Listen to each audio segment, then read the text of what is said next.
Students, in past video we were covered all the theory topic of this chapter, and today we are going to discuss the exercise problem. Okay, and there is a one illustrative example we are left in the previous video, that is the last illustration. Okay, and that illustration is very easy if you know the equation, that is what maximum EMF produced in the AC generator. Okay, if you recall, otherwise view that video perfectly, then you will remember that I will prepare the one format to recall the EMF equation, that is what Nawab sin omega t. Yes or no? Okay, and there you have to find out the maximum EMF. So for maximum EMF you must have to take sin omega t as the one. So you will get Nawab equal to epsilon max. Yes or no? तो epsilon max का equation क्या होगा आपका? भाई नवाब होगा, चारों के चार चीज दे दी गई है, इजीली फाइंड कर सकते हो कि नहीं कर सकते हो अंदर? Yes or no? Okay, so the same type of question is given as a 6, but there is a somewhat more calculation, with some more calculation. That is, the question is that a circular coil of radius 8 cm, just write down R equal to 0.08 meter, 20 tons, so capital N equal to 20 tons, is rotated about its vertical diameter with an angular speed. So here omega equal to 50 radian per second. In a horizontal magnetic field of magnitude V is given. Write it down as 10⁻⁻² Tesla, 3 into 10⁻⁻² Tesla. Now you have to obtain the maximum and average EMF induced in the coil. Okay, so you have to find out epsilon max equal to question mark and epsilon average equal to question mark. Next thing, if the coil forms the closed loop of the resistance, that is capital R equal to 10 ohm, then we have to also calculate the maximum current flow through the coil, that is I max equal to question mark, and also calculate the average power loss due to the Joule heating. Okay, and we have to find out the P loss. Yes or no? Okay, and what does this power come from, यानी कि वो आएगा कहाँ से और जाएगा कहाँ पे, वो भी हमको यहाँ पे बोलना है अंदर. अभी जस्ट थोड़ी देर पहले हमने समझा कि what is the epsilon max, that is what Nawab. Yes or no? N omega A B, N is given, yes sir, 20, omega is given, yes, 50, area, no, it is radius, and radius which shape having the radius? Yes, circle. So circle having area equal to what? Pi r square. Okay, just write down at pi r square, and B, yes, it is also given. Just multiply all these things, you are getting your epsilon. Yes or not? Okay, next thing is that you have to find out the what? Average. Now next you have to find out the what? Average EMF. Okay, now average EMF stands for what? Epsilon average equal to integration 1/t, यानी कि पूरे time period में हम epsilon का क्या करेंगे? जब integration करेंगे 0 से t बराबर, और आपका इक्वेशन क्या होगा? एप्सिलॉन का पूरा जो इक्वेशन होगा विथ रिस्पेक्ट टू क्या होगा? टी होगा कि नहीं होगा? अंदर समझ में आ रहा है सबको इतना पार्ट? अब यहाँ पे है क्या?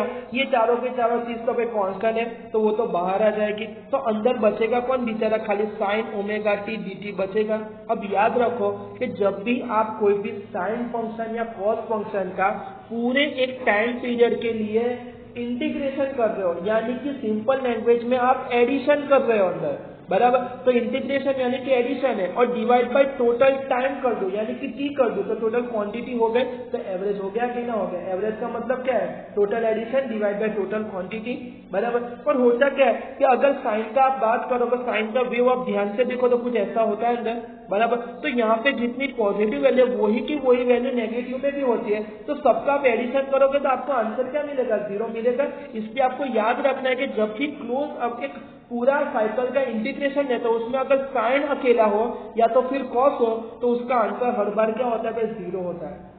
पर साइन स्क्वायर या कॉस स्क्वायर हो तो 0 नहीं होता. क्यों? क्योंकि जब स्क्वायर होता है तो नेगेटिव वैल्यू भी पॉजिटिव हो जाती है अंदर. यस और नो?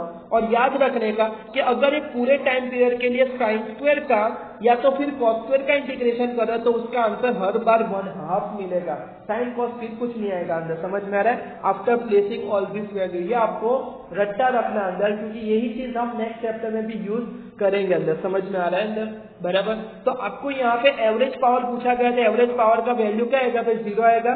क्यों? क्योंकि आपको एवरेज में फिर ऐसे लिखना होगा, भाई लिखा V average equal to epsilon average equal to integration 1/t बराबर एप्सिलॉन dt, फिर एप्सिलॉन का लिखो, फिर इंटीग्रेशन में यहाँ पे सारे कॉन्स्टेंट आ जाएंगे, नवाब t बराबर, और यहाँ पे क्या आएगा साइन ओमेगा टी dt पर लिख देना कि यहाँ पे 0 से t का जो इंटीग्रेशन साइन का होगा वो तो क्या होगा 0 होगा, क्योंकि अकेला साइन है अंदर, बराबर। तो आपको एवरेज पावर क्या मिलेगा, तो 0 मिलेगा। अब आपको आई मैक्स फाइंड करना है, तो सिंपल इक्वेशन है V max divide by R कर दो, बराबर। वी आपने ऑलरेडी फाइंड कर दिया, मैक्सिमम डिवाइड बाई 10 कर दो, आपको आंसर मिल गया कि ना मिल गया। और तीसरा आपको एवरेज पावर फाइंड करना है, तो पावर की फॉर्मूला क्या थी भाई, वी स्क्वायर बाय आर लेते थे अंदर, हाँ कहना, बराबर। अब यहाँ पे उसको थोड़ा अल्टरनेट रिप्रेजेंट करो, तो E max square sine square omega T divide by R होगा। अब मैं उसका एवरेज लूंगा तो वही की वही साइकिल रिपीट होगी, और मैंने बोला था कि साइन स्क्वायर हो तो उसका एवरेज आपको क्या लिखना है, 1/2 लिखना है अंदर। समझ में आ रहा है कि नहीं आ रहा है अंदर, बराबर। तो यहाँ पे ये जो वैल्यू है वो तो रखी, 1/2 मल्टीप्लाई किया तो आपको यहाँ पे क्या मिलेगा भाई, एवरेज पावर मिलेगा अंदर। ये जो थियरी का कंसेप्ट है एवरेज का, हम ज्यादा डिटेल में जब आरएमएस टॉपिक इसके नेक्स्ट चैप्टर में देखेंगे तब हम डिटेल में इसके बारे में डिस्कस करेंगे अंदर, ओके। अभी के लिए आप खाली इतना दिमाग में रखोगे भाई ये कल है, क्योंकि एग्जाम में भी आपको इस तरह से ही लिखना है अंदर, उसमें आपको डिटेल में उसको समझाना नहीं अंदर। समझ में आ गया सबको इतना पार्ट। चल अब नेक्स्ट क्वेश्चन की बात करें, तो नेक्स्ट क्वेश्चन क्या बोल रहा है, a horizontal straight wire which is 10 metre long extending from east to west is falling with speed of 5 metre per second, okay. तो ये ईस्ट टू वेस्ट डायरेक्शन वाला है ना, और नीचे की डायरेक्शन में कितनी स्पीड से जा रहा है, 5 मीटर पर सेकंड में जा रहा है, पर वो मैग्नेटिक फील्ड के साथ कौन सा एंगल बना रहा है भाई, 90 डिग्री बना रहा है, राइट एंगल दिया गया है यहाँ पे अंदर, okay. So here magnetic field is also given. So what is the instantaneous value of EMF induced in the wire? Motion कर रहा है, एक ही है लाला भाई की BVL, बराबर। लगा दो इक्वेशन, बी दिया है यस सर, बी दिया है यस सर, लेंथ दिया, सब कुछ दिया है, काम हो गया, कितना हो गया अपना अंदर, यस और नो, बराबर है। नेक्स्ट चीज हमको बोली गई कि क्वेश्चन वही का वही अंदर, पर यहाँ पे हमको क्या फाइंड करना कि यहाँ पे भाई डायरेक्शन ऑफ EMF क्या होगा अंदर, बराबर है। अब यहाँ पे जो वायर है, बराबर, उसकी कंडीशन ध्यान से देखो तो क्या बोला है कि here during the fall of the wire free electron acquire vertically downward velocity which is actually perpendicular to the magnetic field, बराबर। अब रोड जहां जाएगा वही डायरेक्शन में फ्री इलेक्ट्रॉन भी जाएगा कि नहीं जाएंगे अंदर, बराबर है, उसके साथ साथ अंदर, तो वो डाउनवर्ड है। जबकि मैग्नेटिक फील्ड तो क्या है, परपेंडिकुलर बोलिए, क्योंकि उसका मोशन जो है रोड का वही मैग्नेटिक फील्ड को परपेंडिकुलर है अंदर, बराबर। तो सीधी सी बात है, हम लॉरेंस फोर्स का जो इक्वेशन यूज करते थे उसमें आप B क्रॉस B जो लिखते थे अंदर, बराबर। तो exerted on the free electron in the direction from east to west आपको मिलेगा अंदर, समझ में आ रहा है। क्योंकि यहाँ पे ये जो वर्टिकल डायरेक्शन दी गई है अंदर और वो तो हॉरिजॉन्टल डायरेक्शन है अंदर, बराबर। तो हॉरिजॉन्टल डायरेक्शन यहाँ पे फिगर से हम समझने का ट्राई करें तो कुछ यहाँ पे होगा अंदर, बराबर। देखो आपको मैग्नेटिक फील्ड ये डायरेक्शन में है और ये जाए तो उसके परपेंडिकुलर में क्रॉस प्रोडक्ट मिलेगा कि नहीं मिलेगा आपको अंदर, समझ में आ रहा है सबको इतना पार्ट, यस और नो। और उसके हिसाब से आप देखो तो आपको पता चलेगा कि यहाँ पे भी फ्री इलेक्ट्रॉन जो मोशन करे वो कहाँ करेंगे, ईस्ट टू वेस्ट करेंगे अंदर, कहाँ करेंगे, east to west. And here eastern end of the wire will become positive by losing the electron, while western end of the wire become the negative by gaining the electron. So here we can say that the direction of this EMF is away from the positive terminal, that is direction from west to the east.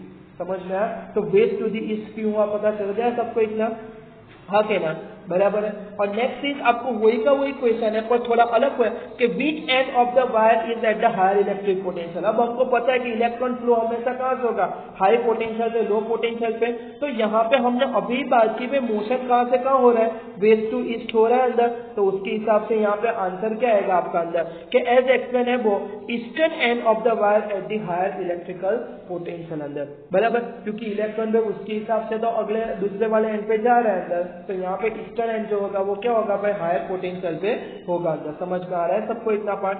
हाँ के ना।